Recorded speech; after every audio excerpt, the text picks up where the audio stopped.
Que Papa Branham vous bénisse une fois de plus et bon début de semaine à tous. Merci. Alors, nous allons prendre un passage biblique aujourd'hui dans le livre de Proverbes. C'est un passage beaucoup connu, mais nous allons l'utiliser pour cet enseignement-ci. Nous lisons dans Proverbes chapitre 14, nous lirons le premier et le deuxième verset. Proverbes chapitre 14, verset 1 et le verset 2. Nous lisons au nom du Seigneur.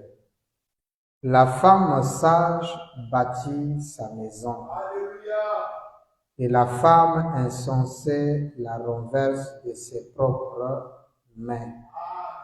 Celui qui marche dans la droiture craint l'Éternel, mais celui qui prend des voies tortueuses le méprise.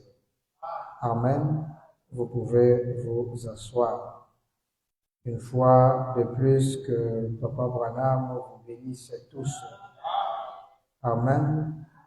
Je suis très heureux d'être avec vous ce soir et j'espère que vous en êtes de même. C'est une joie de nous réveiller en bonne santé, sans aucun incident, et c'est une joie de se réunir pour glorifier notre Dieu. Vous savez qu'aujourd'hui, dans le monde, ça ne va pas. Le monde, ça ne va pas. Branham a raison de dire que rien n'est certain. Tout est incertain.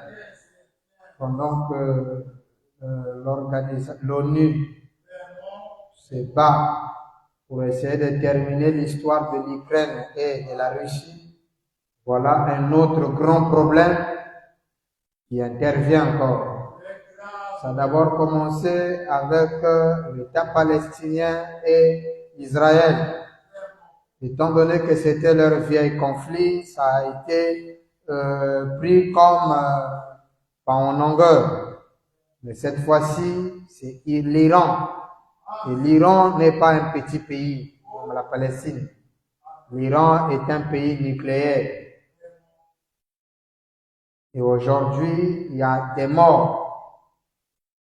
Pendant que nous sommes en train de parler, des parents pleurent leurs proches. Que ce soit du côté Israël et du côté iranien, côté palestinien, il y a des morts. Il y a des morts partout. Il y a certains contrées dont l'opinion internationale ne parle pas, mais il y a des morts. En Afrique, en Asie, partout. Rien n'est certain. C'est pourquoi c'est le temps où chacun de nous devait se consacrer plus au Seigneur. Prendre la parole de Dieu au sérieux. Parce que la Troisième Guerre mondiale est une réalité. Et nous sommes à la porte. Nous sommes à la porte. Et Branham dit, ça sera une guerre qui ne sera pas comme les anciennes guerres. Il n'y aura pas de fantassins pour aller combattre. Tu es chez toi, tu appuies juste une bouton. Et en étant conscient que le bouton que j'appuie là, même moi-même je vais partir. C'est le monde des kamikazes. Branham dit, c'est le Seigneur qui retient leur cœur pour que les croyants qui restent puissent reconnaître la position. C'est pourquoi lorsqu'on parle du champ missionnaire, vous devez tout faire pour que quelqu'un aille prêcher l'évangile, pour que quelqu'un aille gagner une âme. Parce qu'à cause d'une âme, Dieu peut retarder les choses. Parce qu'une âme chez Dieu, c'est trop précieux. Une âme chez lui, ça vaut 10 000 membres. Donc c'est important pour Dieu. Quand vous avez quoi que ce soit, faites-le pour l'œuvre de Dieu. Amen.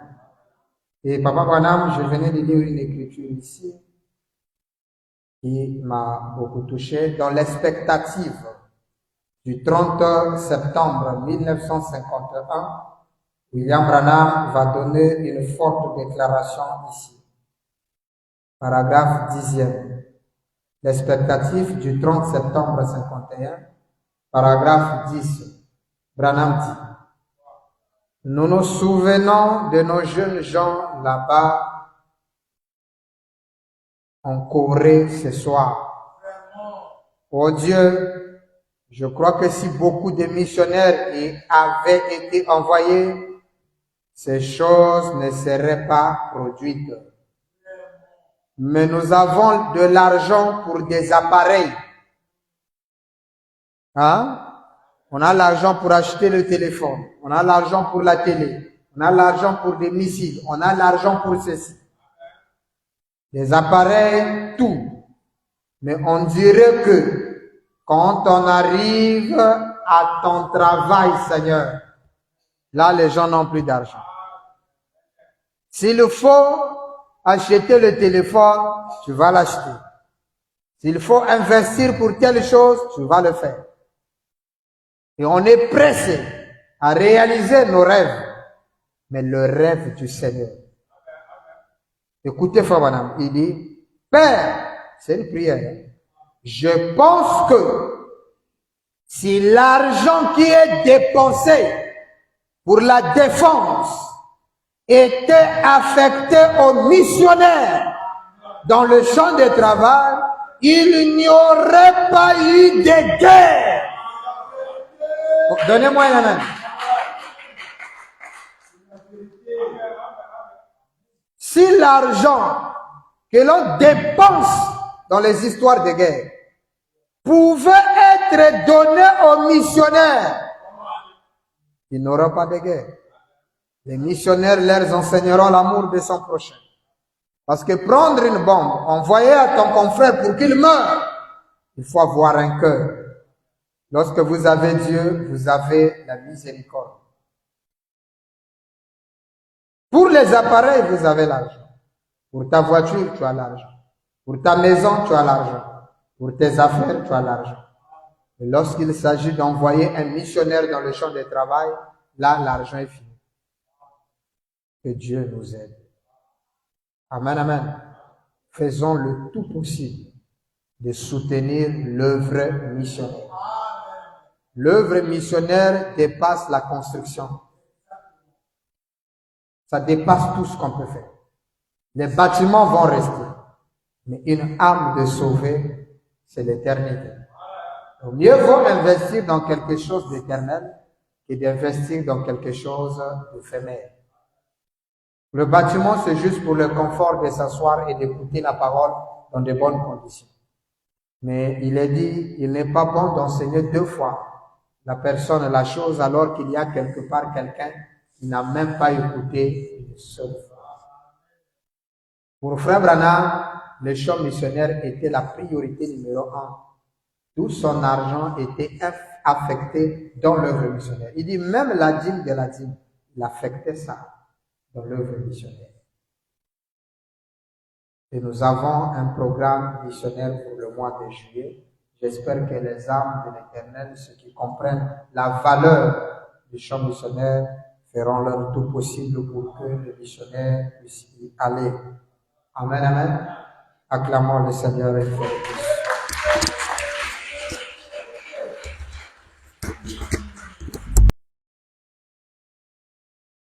Amen. Nous entrons dans notre sujet. Est-ce que quelqu'un se sent bien ce soir? La femme sage, c'est celle qui bâtit sa maison. Mais la femme insensée la renverse par ses propres mains. Le Proverbe chapitre 14, le premier verset. Nous sommes en train de développer le travail. Aujourd'hui, c'est la troisième prédication sur le travail pour la femme ou pour les femmes. Amen. C'est en vertu de notre enseignement sur les affaires et le travail que nous sommes arrivés parce que Frère Branham dit, s'il y a des gens qui doivent travailler sur cette terre, c'est bel et bien les croyants. Et Branham dit, donne une obligation, vous devez travailler. Si vous ne travaillez pas, vous ne mangez pas. Et il nous a dit d'aller vers la fourmi pour que la fourmi nous enseigne le mystère du travail. Alors, dans le travail, il est arrivé que nous avons compris que beaucoup de travail ont été exemptés aux hommes, mais plutôt libérés aux femmes. Donc, les femmes aussi se sont mises à travailler en vertu de l'écriture qui dit « La femme est une aide pour l'homme ».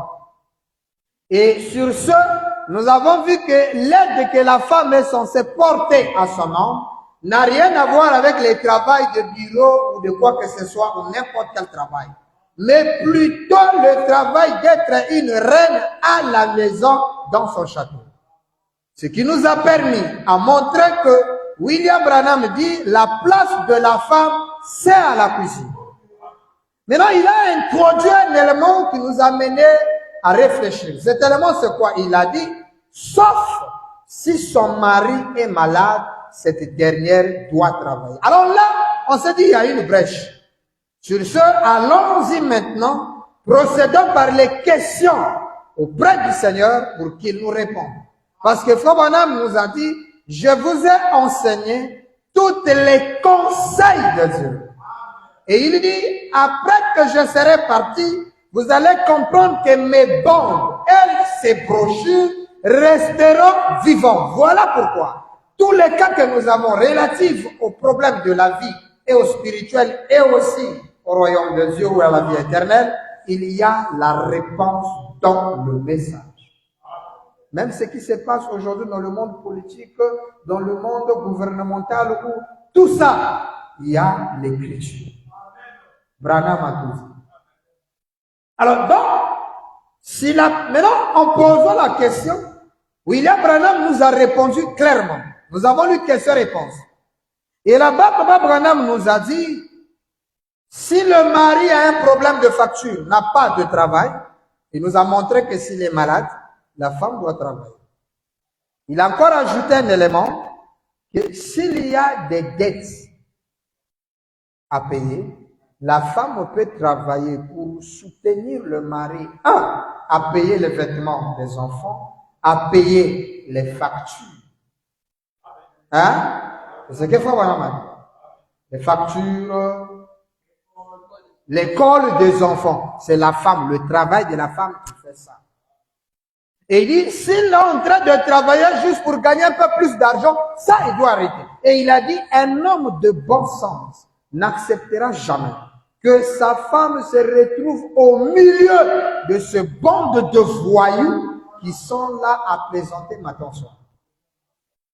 Et dans ce contexte, il faut vraiment que vous ayez assez de confiance.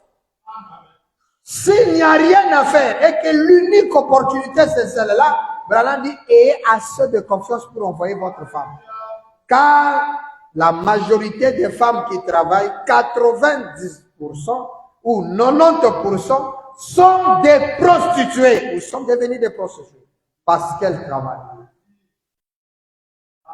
Amen. Alors ce soir, nous allons procéder par une deuxième question. Mais avant de procéder à la deuxième question, nous regardons toujours lors même de la première question que l'idée du Seigneur, la pensée de William Branham, c'est que la femme ne doit jamais travailler. Et il nous a dit que c'est un plaisir pour une femme de rester à la maison pour s'occuper de son mari. Lisons ceci. Donc, avoir soif de la vie. Avant de procéder à la question de ce soir, nous allons d'abord lire ceci. Avoir soif de la vie.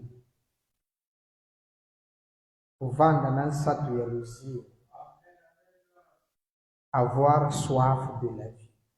Prêché le 4 mars 1960. Le 4 mars 1960.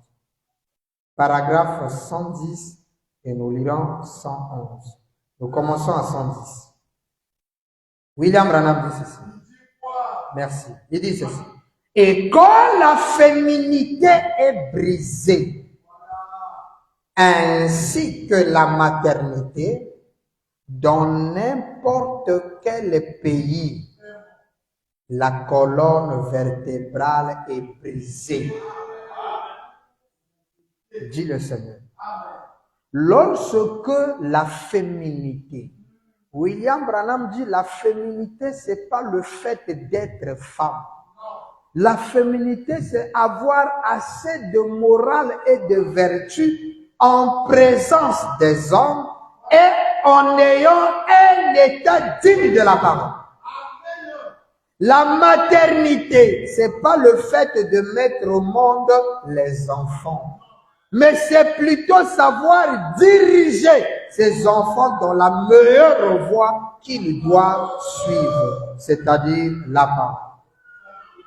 Maintenant, lorsque les deux éléments, la féminité, lorsque la femme quitte sa position de femme et cherche à devenir un homme, lorsqu'elle ne respecte plus les principes donnés par Dieu depuis Genèse 3:16, cette femme-là a brisé sa féminité. Parce que la féminité de la femme, permettez-moi de vous dire, commence depuis le verset 16e. De Genèse chapitre 3. Lorsque l'Éternel dit femme, l'homme dominera sur toi. Lorsque vous voyez une femme qui ne veut pas que l'homme domine sur elle, ça là, c'est pas une femme. C'est un homme. Vous avez la masculinité dans une forme femme. Mais une vraie féminité commence par Genèse 3:16. En reconnaissant le droit de l'homme de dominer sur elle. Ça, c'est le premier principe. Amen. Ça commence depuis Genèse. Deuxième élément, c'est la maternité. Lorsque la maternité est brisée, Branham dit, c'est la colonne vertébrale. Et la colonne vertébrale, c'est ce qui maintient l'homme debout. Donc, quand la colonne vertébrale d'une nation est brisée, et vous allez remarquer, ce qui fait la colonne vertébrale d'une nation, l'homme n'est pas placé dedans. L'homme n'a rien à voir avec la force qui tient la nation. Mais c'est la femme. Dites Amen. C'est pourquoi la femme est un élément important. Pourquoi Dieu l'a mis important? Parce que dans le domaine de la récompense, William Branham dit, lorsque Dieu donne le salut à un homme, garçon, il dit, l'unique chose qu'il peut lui donner après, dans toute son économie, c'est une femme. Pas une simple femme, mais une bonne femme. Parce que Dieu ne peut jamais te donner une mauvaise femme. Quelqu'un peut ça? Il dit, oh, mais Dieu n'a pas fait de mauvaises femmes. Oui, Dieu a fait de bonnes femmes. Mais devenir une mauvaise femme est un choix. Parce que Branham dit, seul, vous pouvez être un joyau pour votre mari, mais le désir doit venir de vous. Ça veut dire que vous êtes l'obstacle premier de votre couple. Quelqu'un peut me donner un amen? Amen. L'homme n'a rien à voir, c'est la femme. Elle est la colonne vertébrale de la nation. De tous les 4 évangiles, Branham dit il y a un 5e évangile. La 5e évangile, Branham dit c'est la femme. Elle joue un rôle important. C'est pourquoi il faut la choisir avec beaucoup d'attention, surtout de prière. Ne choisissez pas une femme parce que tu as envie de te marier et que c'est la seule femme qui est dans les parages, tu le prends. Tu auras des problèmes. On n'épouse pas une femme par pitié. On épouse une femme par le caractère sacré de Dieu. Et le caractère sacré de Dieu réside à dire Amen à chaque citation de Branham. C'est pas une sœur qui dit, ah ça, moi...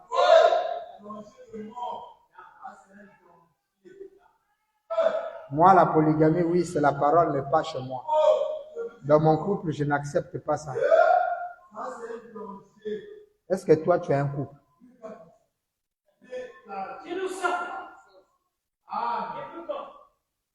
Vous savez, hier, maman m'était en train d'exhorter les enfants sur une écriture.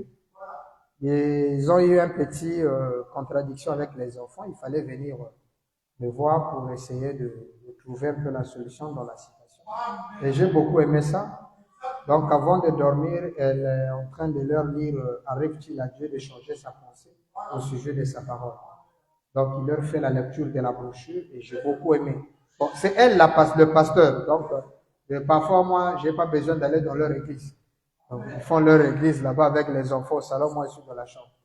Alors, il est arrivé quelque part où le Seigneur est en train de parler de deux prophètes qui connaissaient la volonté de Dieu. Il a commencé par Balaam pour montrer, et après, il vient chez Ézéchias, et le roi Ézéchias. Le roi Ézéchias, lorsque l'Éternel lui dit que tu vas mourir, le roi est allé plaider la grâce du Seigneur. D'abord, Dieu dit à un prophète, va voir le roi, dis-lui que il va mourir. Le prophète se lève, vient dire au roi, ainsi parle l'Éternel, toi, tu mourras demain, tu ne vas pas te réveiller, mais toutes les choses ne vont pas se demain, ça n'est fini pour toi. Le gars part. Après lui, le roi se met à prier. Il a prié, implorer la miséricorde du Seigneur. Dieu dit encore au prophète, bon, j'ai écouté le gars, répare là-bas, va lui dire, je ne vais pas mourir, je t'ajoute 15 ans. Frère Branham dit, ça a rendu ridicule le prophète. Il y a Tarissa qui a un Zoba.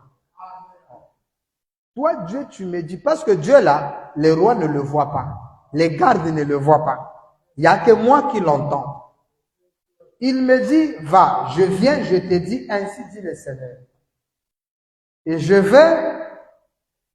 m'assois à la maison, tu me dis encore, va encore dire, ainsi dit le Seigneur, j'ai changé d'avis. Naturellement parlant, on peut dire que le Dieu d'Israël a des problèmes. Hein? Si on prêche dans le temps, on verra que là, Dieu a changé d'avis. Mais alors que le titre même de la brochure, Dieu ne change jamais d'avis. Dans le temps, la prière a changé la pensée de Dieu. Et c'est là où Frère Branham dit, la prière peut changer la pensée de Dieu. En réalité, nous, quand nous prêchons l'éternité, on dit, ou nous prêchons la pensée du Seigneur, nous disons que la prière ne change jamais la volonté de Dieu. Ça n'a jamais existé. Oh, je lance un défi ici. Les Écritures sont là. Frère Branham dit noir sur blanc. Mais aucune chose ne peut changer. Et ça, aucun pasteur ne me dira le contraire. Je lance un défi. La volonté et le plan de Dieu ne peuvent pas changer par votre volonté. C'est impossible. Personne n'a jamais fait ça. Mais on va corriger Dieu. Toi, tu vas changer la pensée de Dieu. Dieu ne change jamais de pensée au sujet de sa parole. Oh, mais pasteur Méosial, c'était dans le plan. Donc, Dieu savait que, à un moment donné, je vais déclarer la mort à ce monsieur. Et le monsieur va prier. Quand il va prier, moi, Dieu, je vais permettre que ce que j'avais déclaré là, je vais changer ça. C'était déjà programmé.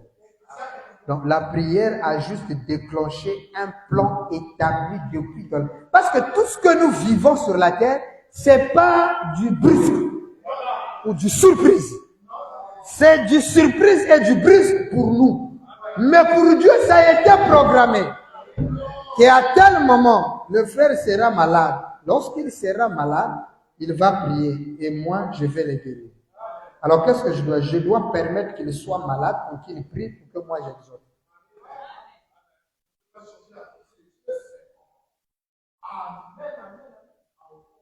Toi, tu peux dire... il nous faut comprendre le plan de Dieu. Tout est plan. Vous ne pouvez jamais construire une maison sans le plan. Dans le plan de Dieu, il fallait que l'homme tombe dans la chute.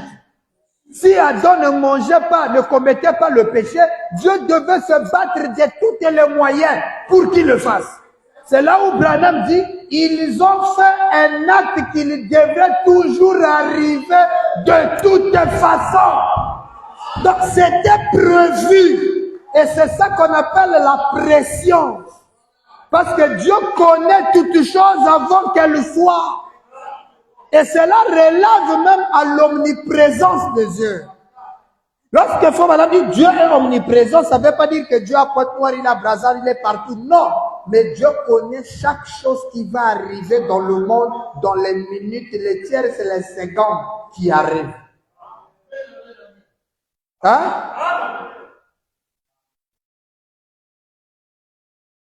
Seigneur, vraiment, il faut que... Le frère a prié matin jusqu'au soir. Prenez le type, je prends un type très simple. Le pauvre Lazare et le riche.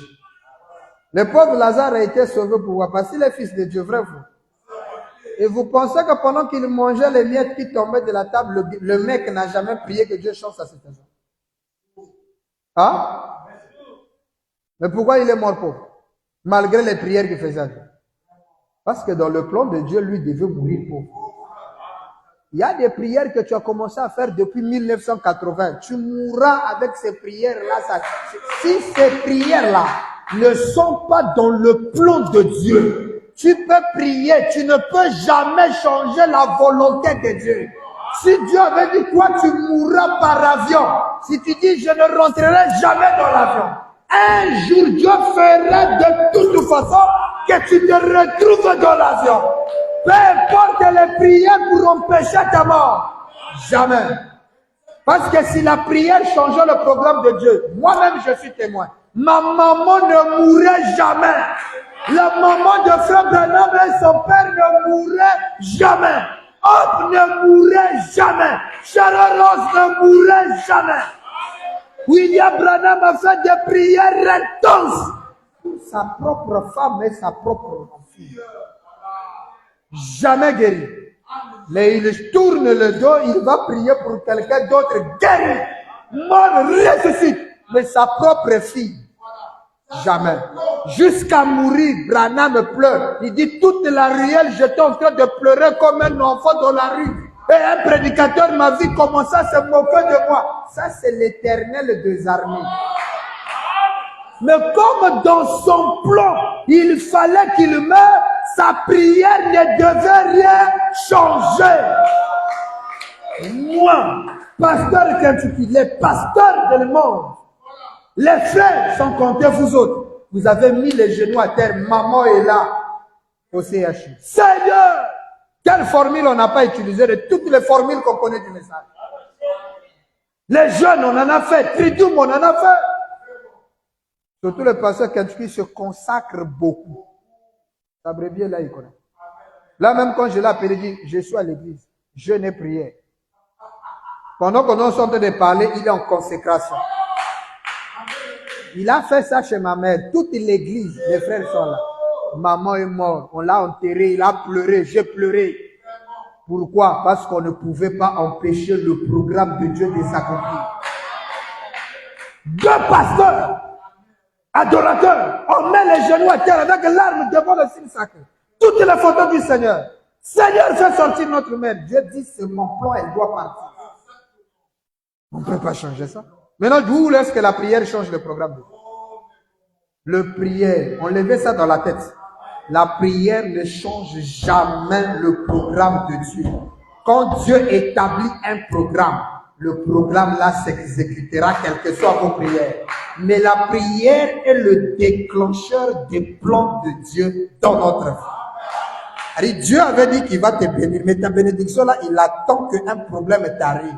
Et lorsque tu te mets à prier, tu déclenches le programme. Et même prier là, vous allez voir que ce genre de prière est différent des paroles que vous faites sortir. C'est pourquoi Frère Branham dit, il y a prié et prié. Lorsque vous priez selon sa volonté, là, ça marche. Faut prier selon la volonté de Dieu. C'est pourquoi le Christ a dit, lorsque vous priez, dites ceci, notre Père qui est aux cieux, que ton nom soit sanctifié, que ta volonté soit faite sur la terre comme... Ça veut dire qu'au ciel, il y a déjà une volonté qu'on doit réclamer sur terre. Si vous ne priez pas comme ça, là, vous allez dire que Dieu n'existe pas, il n'entend pas ma prière ou votre message. Vous savez combien de frères sont dans des états difficile en train de prier, Dieu n'intervient pas. N'intervient pas. Oh. Si ce n'est pas son plan, il n'intervient pas. Ça, c'est la vérité. Qui n'a pas prié aujourd'hui d'avoir l'argent? Oh, beaucoup. L'argent, surtout ça là, surtout en Afrique ici là. S'il y a des prières en Afrique qui montrent beaucoup à Dieu, c'est l'argent. L'argent. Et le manger. Vraiment. Ah, il y a certains genres de prières. En Amérique, vous n'écouterez pas trop ce genre de prières. Voilà. En Europe et tout comme ça. Ici, Mais en Afrique, travailler, le travail et l'argent, c'est les dérangements du Seigneur tous les jours. Mais c'est dans son plan. C'est dans son plan. Tant que son plan ne sera pas exécuté, les prières ne feront rien. Quelqu'un croit avec moi? Ça, c'est quand on prêche dans le plan. Dans le temps, tu vas trouver, non, c'est faux. Moi, j'ai des citations. Frère Branham, les citations sont là, nous disons Amen. Mais est-ce que tu as compris l'écriture? Merci, papa. Les citations, hein? Frère Branham dit, la prière change même la pensée de Dieu. Amen. Si la prière peut changer la pensée de Dieu telle qu'il est dit, tel que vous l'écoutez, ça signifie que Dieu peut changer d'avis à propos de sa parole lorsqu'on prie. Alors que c'est le plan du Seigneur. Et il a dit à Jérémie qui est en train de prier, il pleurait, Seigneur, pourquoi? Il dit, Jérémie, pourquoi tu te lamentes? Qui dira que quelque chose arrive sans que moi, l'Éternel, j'en sois l'auteur? Papa, dites-moi Amen. Quand on dit l'auteur là, il ne faut pas seulement voir le bien, même le mal. Il descend. Jérémie dit quoi? Seigneur, qu'est-ce que tu dis? Il dit, qui peut dire sur cette terre que quelque chose est arrivé sans que moi je sois l'auteur? Amen. Donc tout ce qui nous arrive, c'est toi. Oui. Jérémie. Ne sais-tu pas que c'est de la volonté du Très-Haut que viennent les bénédictions et les malédictions? C'est la vérité. Donc même ma malédiction là, c'est... Oui, c'est Dieu qui autorise. Amen, amen. C'est ce que Papa Branham dit, Papa B, dans la brochure sortie du corps de 1964. Paragraphe 12 et 13. Quand vous cherchez la volonté de Dieu, vous devez vous attendre que le mal vous arrive. Voilà. Amen. Donc quand vous attendez à la volonté de Dieu, attendez-vous à tout. Voilà. Ne t'attends pas seulement au positif. Tu peux avoir aussi le négatif. Mais sache-le que le négatif là est pour ton bien. Parce qu'il n'a pas de projet de malheur pour ses enfants. Il n'a que les projets de bonheur. Mais le bonheur là pour la terre, il faut passer par là. Et il a enseigné un sermon. Il devrait passer par là. Hey. Regardez la vie du Seigneur Branham et vous allez comprendre le message. C'est pourquoi il a dit le message, c'est un homme. Amen. Exactement. Est-ce que quelqu'un comprend ça? Le plan. Lorsque j'avais compris le mystère du plan, terminé. J'ai dit, je suis au sommet du message. Amen, amen. C'est même ça. Quand tu comprends le plan, tu seras un grand maître. Amen, amen. C'est le mystère qui a fait que Billy Paul appelle ça le grand miracle. Amen. La maîtrise sur chaque problème. Amen. Quand un problème t'arrive en bien ou en mal, tu dis c'est la volonté de Dieu. Alléluia. Pourquoi il a voulu que cela soit? Voilà. Il peut te révéler ou il ne peut pas te révéler, mais tu verras le pourquoi et le résultat. Imaginez-vous, nous êtes une église de Dieu. Le courant part. Ça vient en force, l'église prend feu. Là où les signes sacrés. C'est là où je vous disais que le message, c'est pas les brochures. Non. Tous mes brochures en papier, j'avais une bibliothèque complète. Vraiment. Tous les brochures ont pris feu. Est-ce que c'est la parole qui a pris feu? Non. La parole, c'est pas les brochures. Non. La parole, c'est l'homme Branham dans l'individu. Amen. Ça a pris feu. On a dit, comment une église du Seigneur? C'était un mal consacré pour le Seigneur. Mais ce malheur-là était important parce que dans le programme de Dieu. Il fallait qu'on achète ce terrain dans le mois qui suivait. Alors, qu'est-ce que Dieu fait? Si je leur laisse là-bas, tellement qu'ils sont à l'aise dans leur hangar, ils ne vont pas sortir. Il faut que je leur pousse à sortir, à mettre la... Hein? Papa, en 3 mois, parce que le premier mois, on a fait Boulakati, n'est-ce pas? Deuxième mois, on s'est reposé. Troisième mois, on avait déjà près de 15 millions, 12 millions. Où est sorti l'argent? C'est lui qui a donné. Et on n'a pas acheté la parcelle dans les périphériques, en plein centre-ville. Là, il y a l'aéroport, là, il y a la gare routière, là, il y a la gare ferroviaire. Tout au centre, pas dans les périphériques. Qui a fait ça? Dieu. Mais il fallait que notre église pour que nous ayons ça. Il fallait qu'on torture le peuple d'Israël pour qu'ils aient l'envie de sortir et de quitter l'Égypte. Rien n'arrive au hasard. C'est pourquoi lorsque tu demandes quelque chose à Dieu, à la fin, avant de clôturer, il faut toujours le dire, Père, que cela soit selon ta volonté. Même le Christ, lorsqu'il était en train dans le jardin de Gethsemane, en demandant à Dieu dans sa prière, Père, enlève, même lui, le Christ. Branham dit Dieu, sa prière était restée inexaucée. Amen. Après, il a compris que, il dit toutefois que cela ne soit pas ma volonté, mais que ça soit le plan de ta Dieu. volonté. Parce que dans le plan, l'agneau devait mourir. Alléluia! Est-ce que ça fait du bien à quelqu'un de comprendre le plan?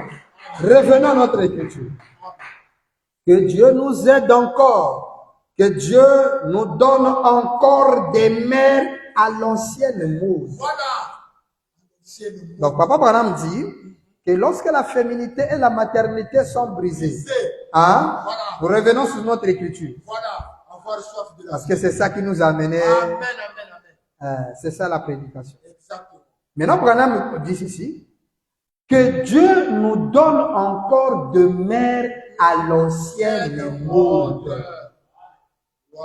Des mères qui savent garder la dignité d'une mère. Je me rappelle une fois à Yaoundé, au Cameroun, j'ai vu une maman, j'ai dit, maman, mais ça m'a coûté cher. Une mère, elle me dit, j'étais accouché où? Je ne suis pas ta maman, il faut m'appeler petite. Elle avait un bikini. Il dit, il faut l'appeler. Donc, même la maternité n'y est plus. Une maman qui garde 9 mois de grossesse. À l'accouchement, elle prend l'enfant, elle le jette dans le bois, dans la poubelle. C'est grave, que Dieu nous aide. J'ai une coupure de journal qui a été publiée dans notre presse.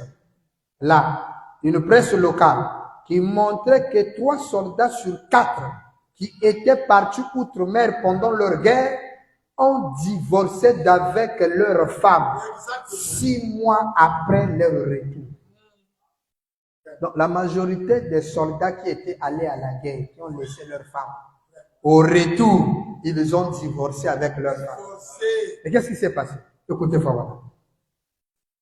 Et elles étaient parties travailler. Donc, les femmes étaient parties travailler.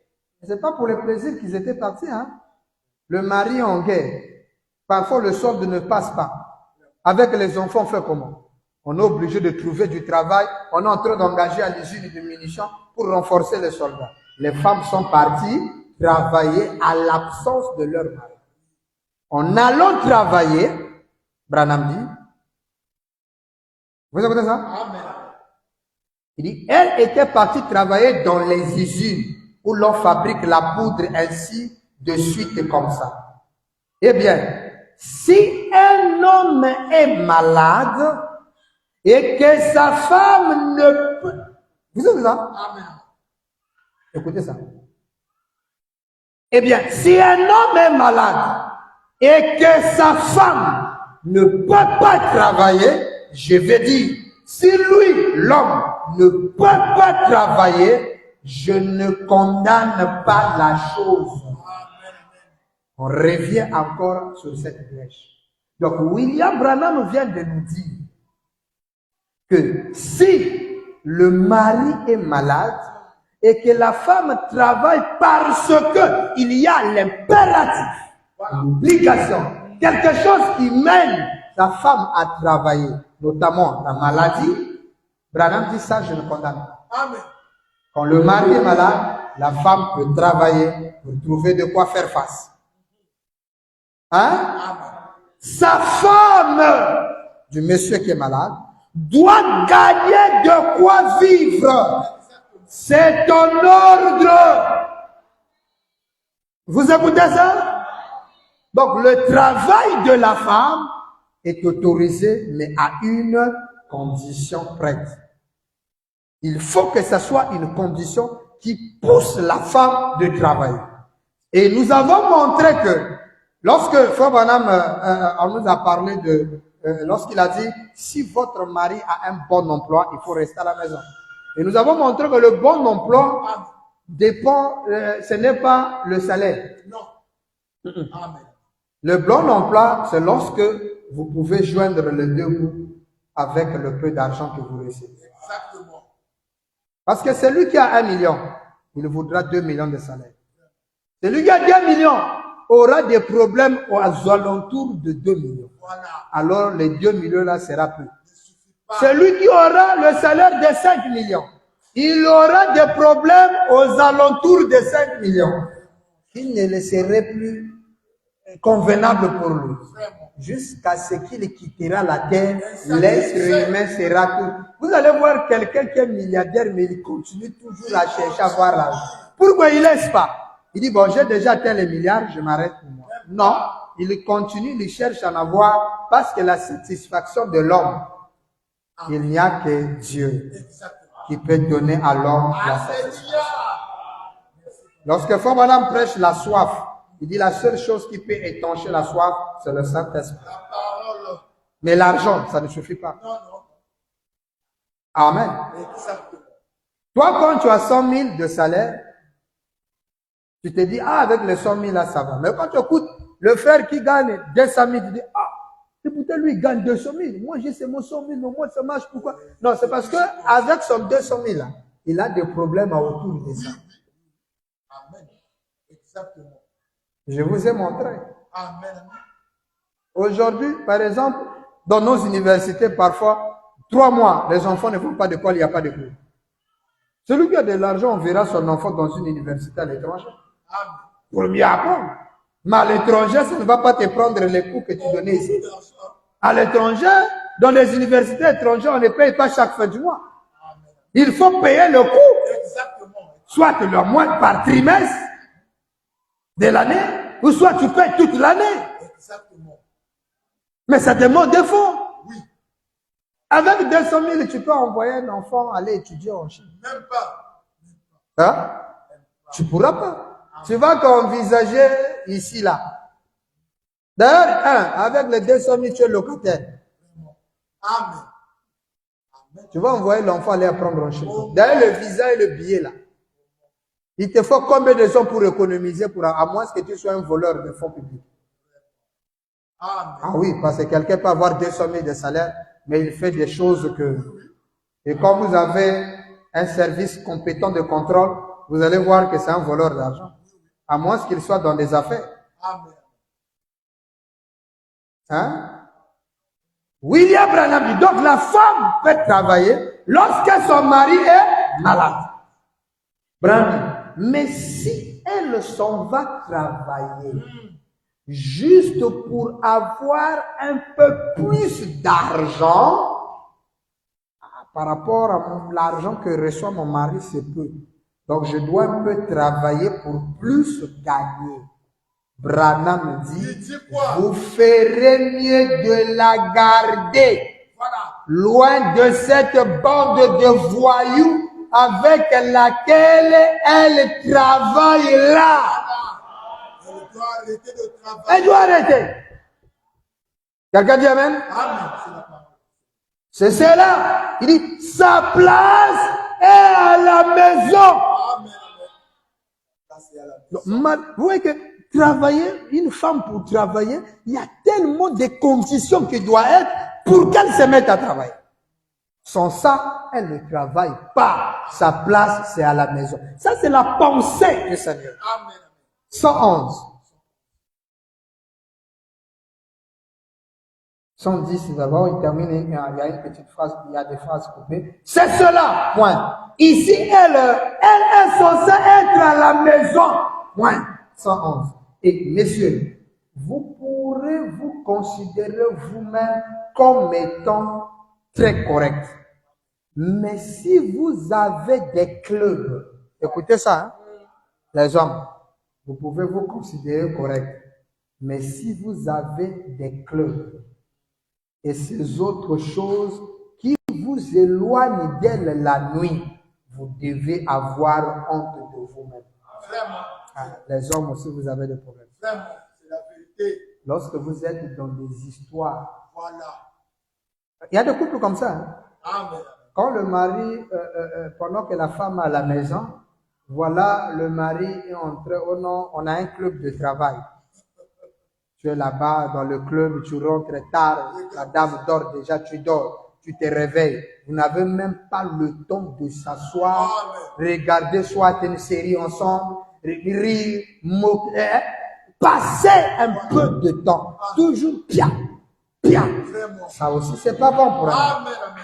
C'est la vérité, c'est la parole du Seigneur.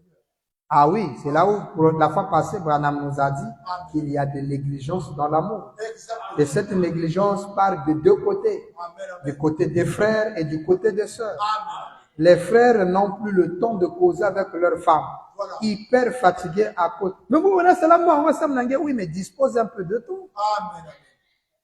Amen. Merci, Papa William. Hein?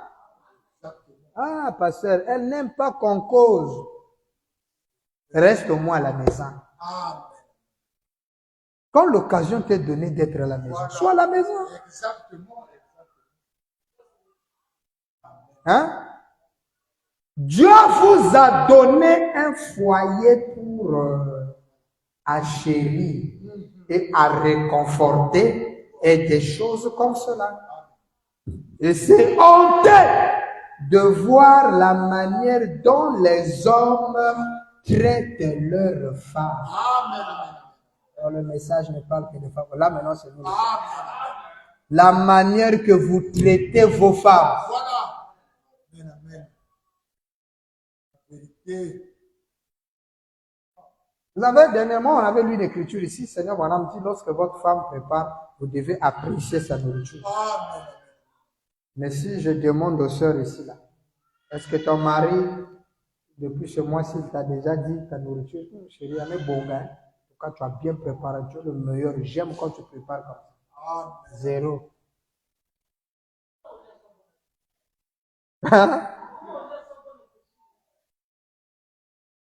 Sœur, vous avez des problèmes.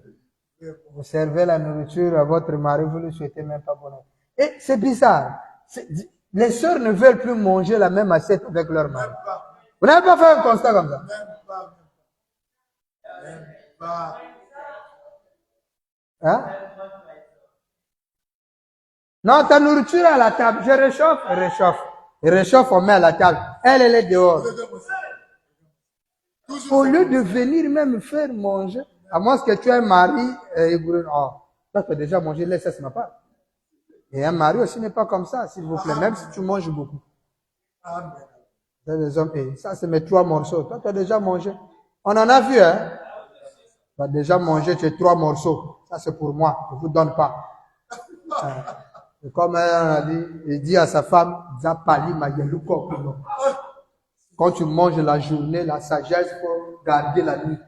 Moi, j'ai pour moi garder le soir. Toi, tu n'as pas gardé. Et il mange sa femme comme ça avec les hommes. Allez-y au salon. Ça, c'est grave. Hein? Ça, c'est pas un papa. Voilà. Amen. Hein, ça, c'est un ajout. Hein? Voilà. Quand ton mari mange, il faut essayer de manger la même assiette avec toi. Voilà. C'est ça le secret. Pourquoi ça n'existe plus? C'est maintenant le petit qui vient manger avec papa.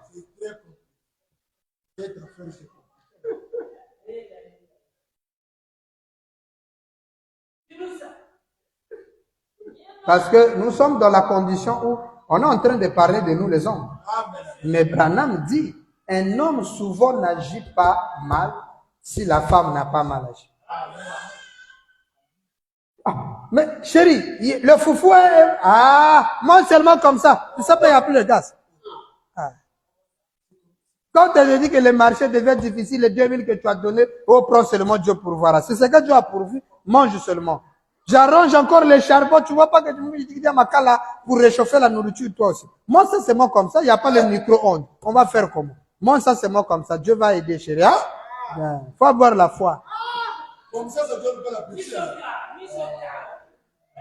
Ces déclarations comme ça, ne donnent pas la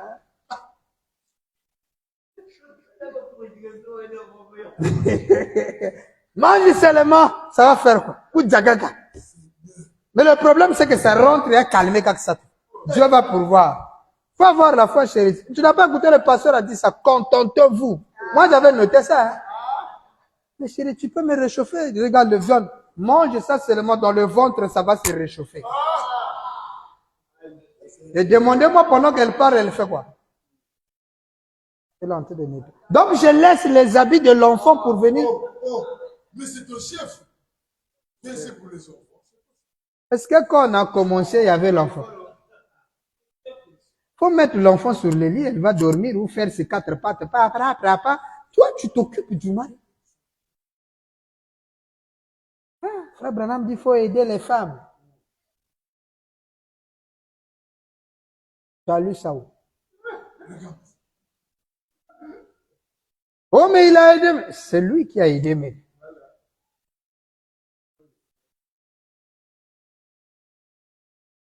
Si moi je vais t'aider, laisse-moi t'aider. Ne me force, ne me commande pas à t'aider. Ça, ce n'est plus aider. Parce que c'est toi qui me dis, ah, nettoie, c'est moi les enfants. Chérie, je peux avoir l'eau pour laver les mains. Ah, vraiment, je suis en train de travailler. Sors seulement la pompe, il y a l'eau qui coule. Et tu vois parfois le frère, mais excusez-moi, hein, je me lave un peu les mains rapidement. Il sort dehors, il lave les mains, il rentre dans la maison.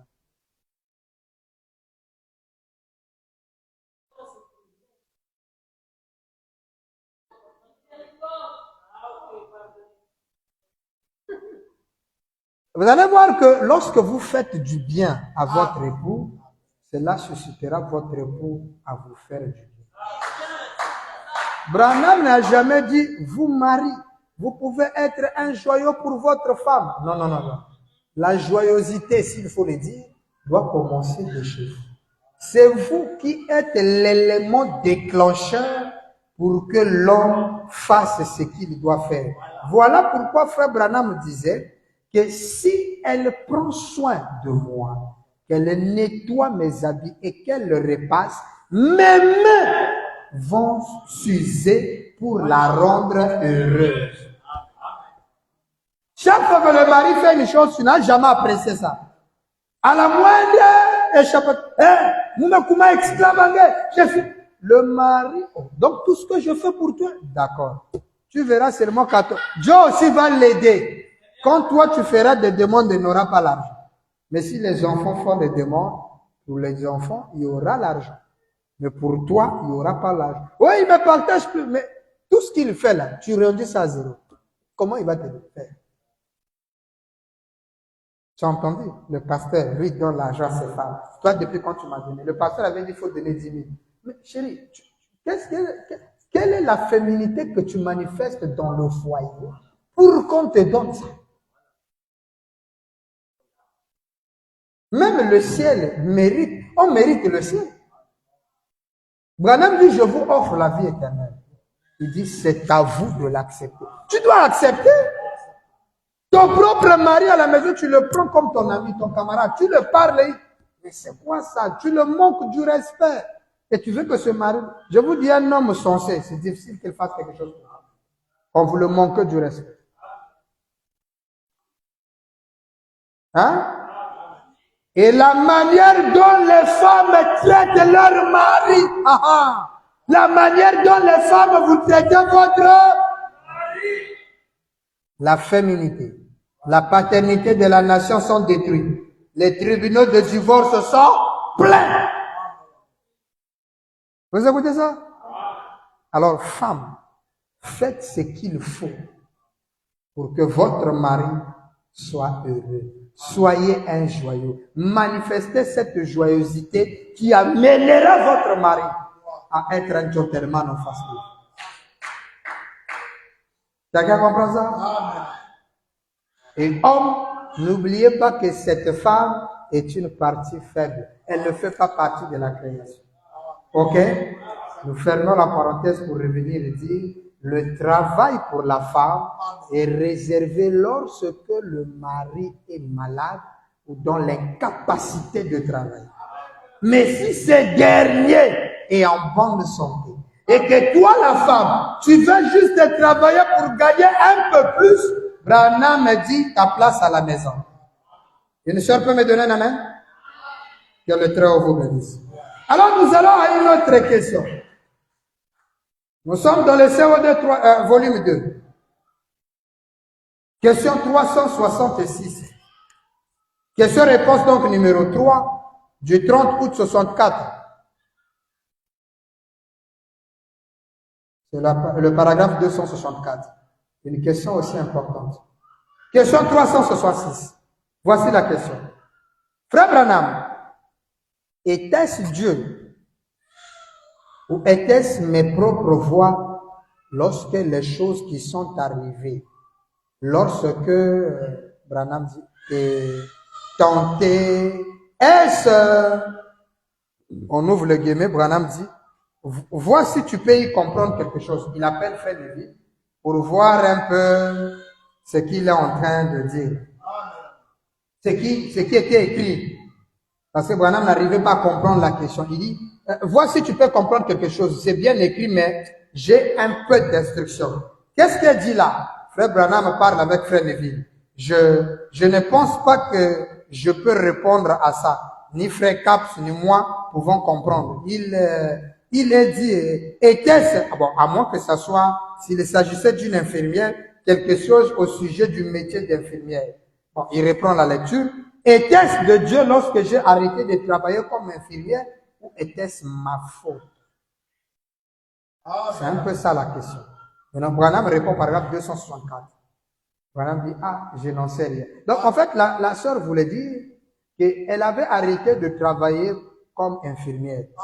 Maintenant, elle voulait savoir, était-ce la volonté de Dieu ou c'était juste tes propres pensées? Donc, par rapport aux déclarations, la femme ne doit pas travailler, ne doit pas faire ceci. Cette sœur s'est retrouvée dans une condition où, tellement que ça a frappé, il voulait savoir, est-ce que c'est Dieu? Parce qu'elle a arrêté, elle a nommé de mission, elle ne va plus travailler comme infirmière.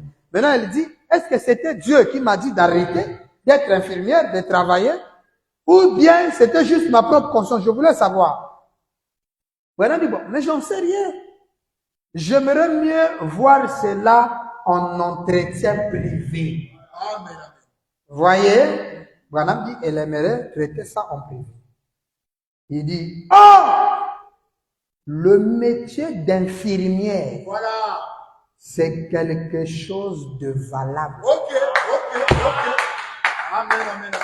C'est quelque chose de valable. C'est validé. Une sœur peut faire la somme. C'est validé. Branham dit, c'est valable d'être infirmière. Donc, la sœur, déjà, je crois que là, elle a sa réponse. C'est valable. Et pourtant, on nous interdit les bureaux, le travail. Mais Branham dit, le métier d'infirmière est valable pour la femme. On ne parle pas d'infirmier, on parle d'infirmière. Je dirais, cette personne-là je n'ai pas mis ça de côté. Juste pour dire que je n'allais pas y répondre, parce que pour cette femme-là, ces questions-là ont autant d'importance que la vôtre. La vôtre, on a pour vous. Ou que la mienne, on a pour moi. Voyez? Mais bon, s'il s'agit d'une infirmière, que vous avez abandonné votre métier d'infirmière, rien que parce que vous avez pensé que vous ne devrez pas travailler 3 points. Branham dit, eh bien, moi, je trouve que le métier d'infirmière, ça devrait être avant tout un métier où on exerce la miséricorde.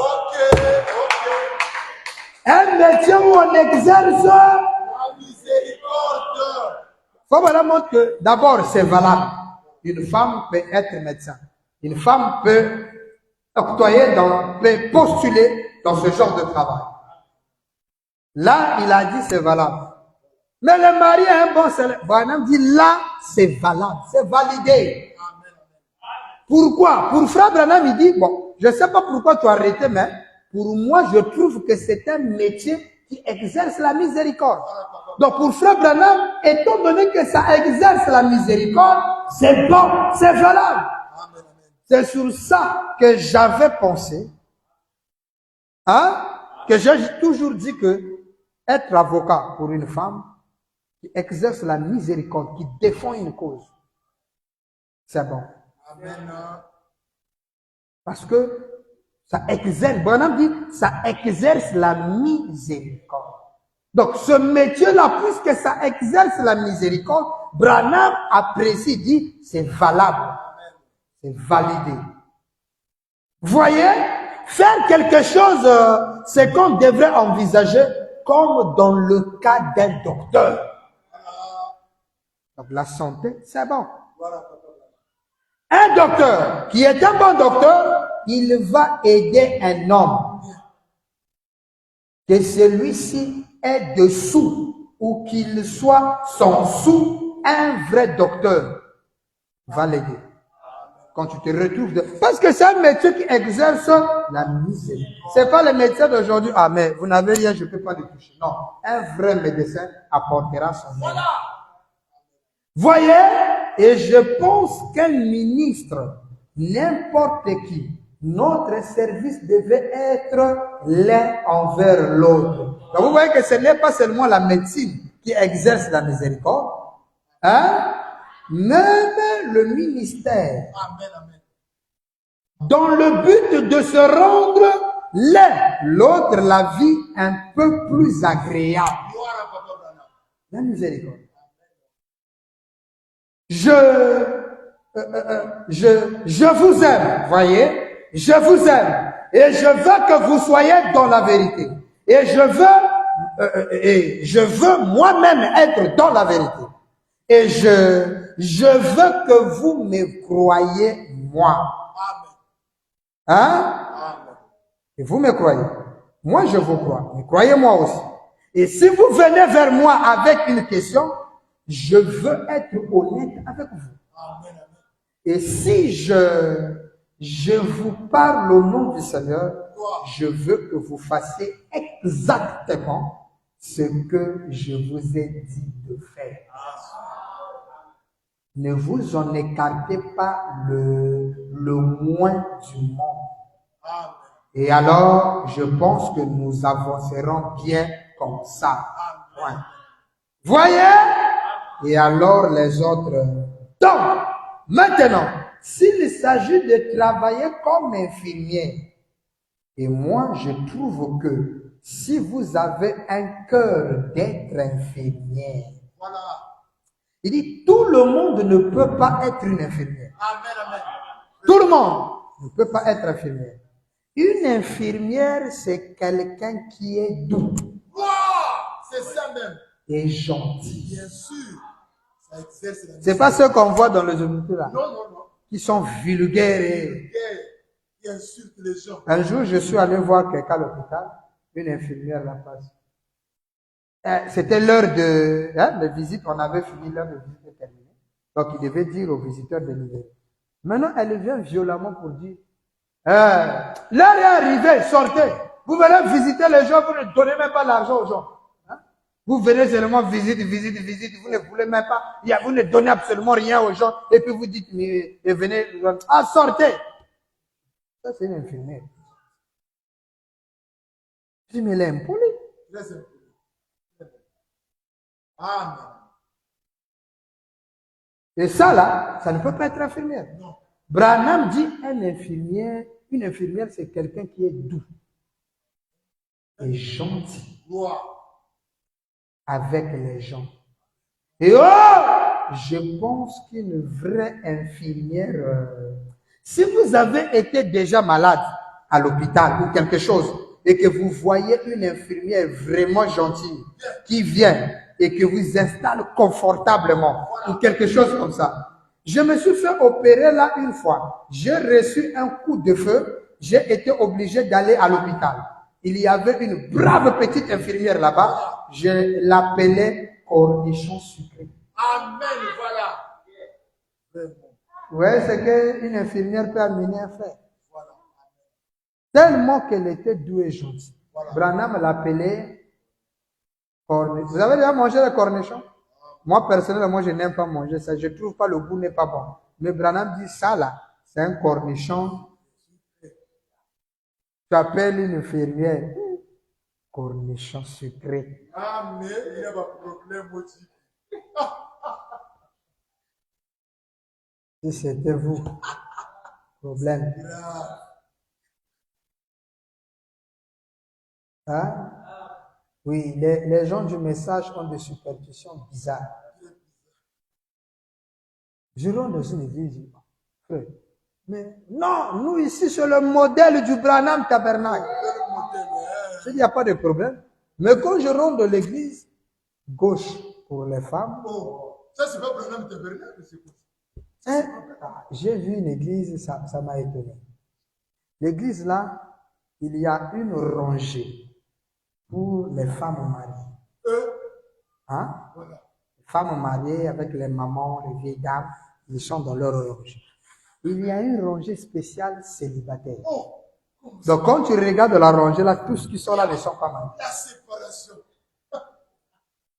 Et un rangée pour les frères célibataires, les frères mariés ou les veuves. Séparation totale. C'est ça le modèle du Branham Tabernacle. Mais on a vu du haut de la chair de frère Branham les femmes ici. Plus de place là-bas, les gens viennent s'asseoir ici.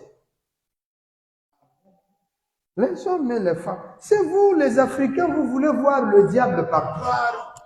Depuis qu'on vous a dit le diable existe, vous commencez à le voir partout. Donc, le frère doit mettre le frère s'asseoir du même siège avec une soeur qui n'est pas sa femme, c'est grave. Ça c'est grave, hein? Et la soeur parfois, il touche le frère. Aïe, aïe, aïe.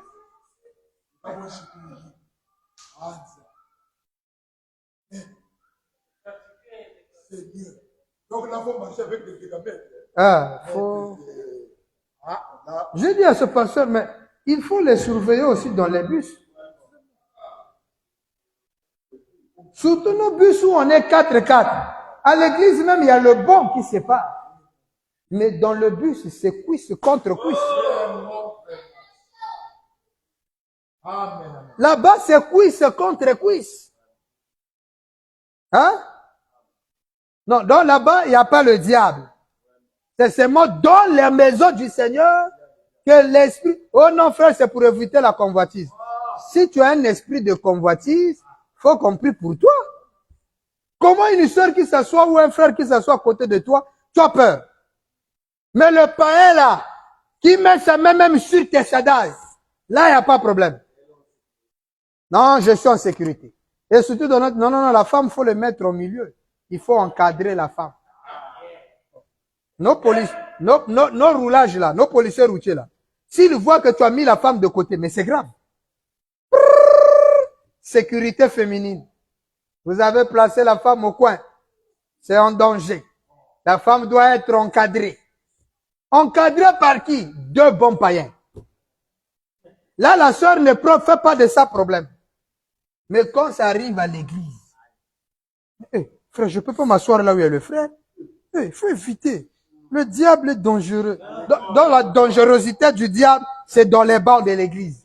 Mais dans le banc du bus, non, là-bas, il y a la sécurité. À l'école,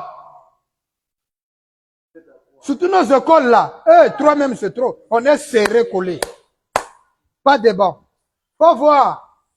C'est pas l'école où non, vous êtes 2 ou 1 sur un banc. Non. Nos écoles africaines là, c'est 6 dans un banc, 4. D'autres amènent même leur siège depuis la maison. École avec chaise plastique dedans, parce qu'il n'y a pas de banc. D'autres s'assoient sur terre. On voit ça en Afrique. Cliquez seulement sur Google, l'état des écoles, des élèves dans les écoles.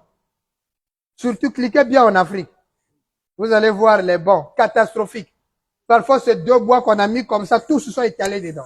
Mais c'est collé. Là, il n'y a pas de démons. Ces démons, c'est moi dans l'église. Moi-même, là, je suis Jack, là, je vais vraiment vous serrer. Sœur, va t'asseoir à côté du frère.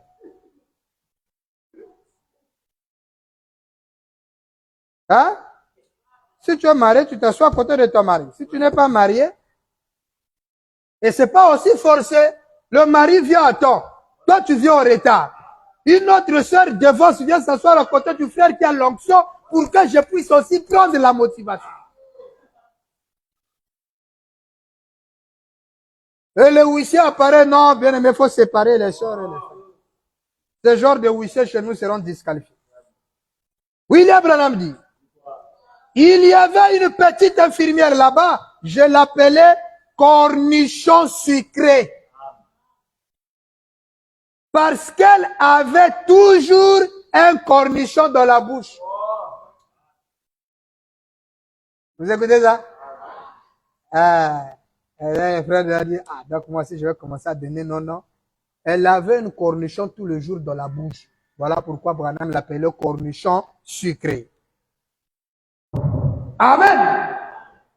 Et elle grignotait ça tout le temps comme ça. Et je n'avais qu'environ 14 ans. Il n'était pas marié. Et toi aussi, quand tu es marié, tu comprends. Oh, cornichon. Comme elle, maintenant, c'est maintenant arachide sucré. Donc, comme arachide sucré, mais ta femme va te regarder, chérie. Non, mais c'est une infirmière. Frère Branham aussi. Et Branham avait 14 ans. Toi, tu es marié. Tu l'appelles bonbon sucré devant ta femme. Alors que ta femme, c'est Jeannette. Jeannette! Et je n'avais qu'environ 14 ans et j'avais reçu un coup de feu. Elle n'était encore qu'une gamine, quoique ses jambes qui avaient été abîmées pratiquement, ses jambes qui étaient abîmées, pratiquement, les deux étaient déchiquetées comme ça. Et elle mettait un oreiller ici et un oreiller là. Et elle était toujours là à m'aider tout le temps. Je me disais toujours, je n'étais qu'un jeune garçon. Je me disais que je pourrais bien l'épouser. Parce qu'elle était si aimable avec moi. Branham Aloulaki, 14 ans. Lui, c'est Dieu, c'est depuis l'enfance. Donc même à 14 ans, il est toujours Dieu. Mais il a aimé, parce que quoi? C'est la gentillesse. Et Frère Branham s'est dit, si cette femme, je peux la mettre dans la maison, elle sera toujours gentille et elle sera prête à prendre soin de moi. Pourquoi? Parce qu'en tant qu'infirmière, elle était gentille. Quelqu'un pour ça? Alors, donc, toi aussi, une véritable femme doit être douce et gentille, comme le dit le Seigneur ici. Amen.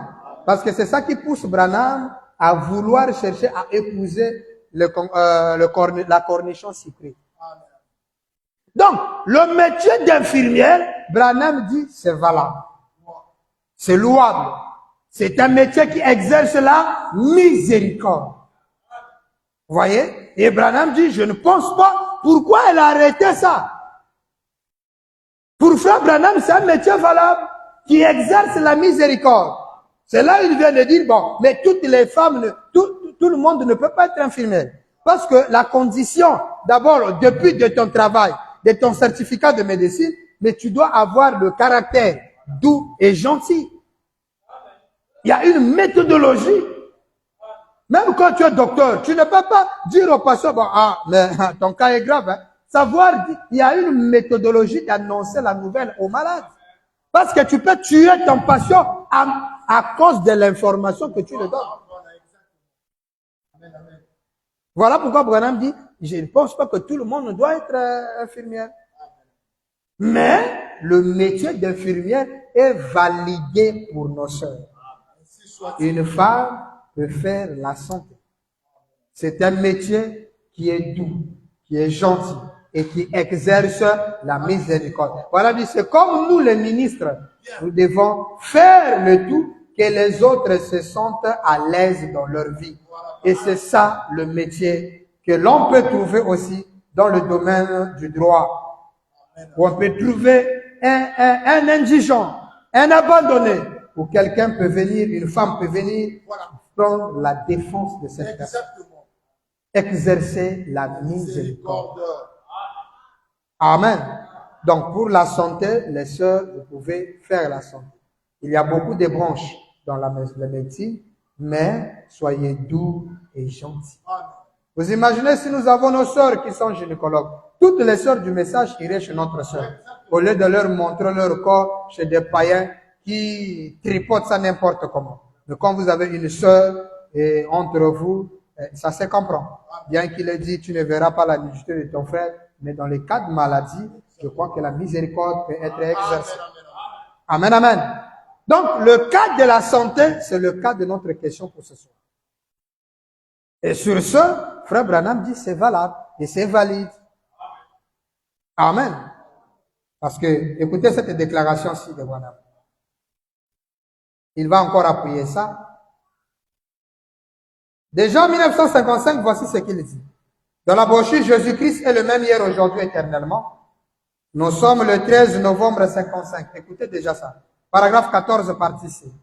Branham dit, Jésus-Christ est le même hier. Prêché le 13 novembre 55, paragraphe 14, partie B. Branham dit, on termine, hein. Un jeune homme vous a servi ce matin alors que j'étais à court de carburant. C'est un étudiant en médecine. Et je lui ai dit qui j'étais. J'ai dit, monsieur, si mon fils ne devenait pas un prédicateur, écoutez ça attentivement. Ce jeune étudiant en médecine qui a servi Branham alors qu'il était à court de carburant. Branham l'a dit qu'il était un prédicateur. Et le monsieur lui a fait comprendre qu'il était en train d'étudier la médecine. Écoutez ce que Branham dit. J'ai dit à ce monsieur, si mon fils ne devenait pas un prédicateur, j'aimerais qu'il devienne un médecin. Alléluia. Amen, amen, amen. Voilà, papa. Vous voyez, parmi tous les métiers qui existent dans le monde, William Branham présente d'abord la prédication de l'évangile comme étant le premier travail. Comme tu ne peux pas obliger ton fils à être prédicateur s'il n'a pas de talent, alors il dit, si ce n'est pas le cas, il deviendra médecin. Amen. Mais là, il continue. J'aimerais que mes filles soient des infirmières. Amen, amen. Donnez-moi un amen. Amen. Donc, une femme infirmière, Branham dit, c'est bon. Il a déjà validé. Hein? Et là, bon, c'est vrai, la question a été posée en 64, comment on appelle, au Branham Tabernacle. C'est vrai que la question a été posée là-bas, mais je pense que si c'était un croyant de William Branham, il aurait dû comprendre la vision de frère Branham dans la médecine. Ou peut-être que c'était un nouveau converti en enseignement. Mais, déjà en 55, Branham dit, ses filles peuvent faire la médecine. Maintenant, si elle fait la médecine, c'est pour rester à la maison avec les métiers. C'est pour travailler. Mais quand elle va travailler, elle aura un bureau, non? Bureau d'infirmière. Elle sera là à te recevoir, à t'écouter. C'est un métier louable, valable, a dit frère Branham. Il dit, j'aimerais que mes filles soient des infirmières ou quelque chose comme cela qui a trait à ça, à la médecine. Pourquoi? Parce que l'infirmière, Branham dit, ça exerce quoi? La miséricorde. Regarde ça. Vous ne savez pas la joie qu'on éprouve. Hein? Il dit, vous ne savez pas la joie qu'on éprouve. Pas de s'aider soi-même, mais d'aider les autres. Donc, le travail qui sert à aider les autres. Frère Branham éprouve. Voilà, Papa Branham. C'est là où je vous avais dit, être avocate, défendre les droits, c'est bon. Branham me dit, vous ne savez pas la joie qui réside quand vous aidez quelqu'un d'autre. Quand vous vous aidez vous-même, il n'y a pas de plaisir. Mais quand vous aidez, vous apportez l'aide à quelqu'un. Dieu aime ça. Vous éprouvez donc vraiment de la joie lorsque vous pouvez aider quelqu'un. Je sais ce que il dit, je sais que vous savez de quoi je parle. Quelqu'un écoute ça? Est-ce que vous comprenez? Donc pour ce soir, Papa Branham valide le métier d'infirmière. Il dit, mes filles, il aimerait qu'elles soient. Et ça a été fait aussi. Ça a été fait. Rebecca s'est retrouvée dans l'infirmerie. Il a reçu cette formation. Frère Branham va le dire ici. Nous terminons dans l'opprobre à cause de la parole. Je suis de la version Shekinah. Du 23 décembre 62. Avant même la question qu'il parle de la validité. Parce que ça, c'est en 64. Là, en 62, le 23 décembre 62, paragraphe 16. Écoutez. Nous sommes réveillés vers 3 heures, je pense.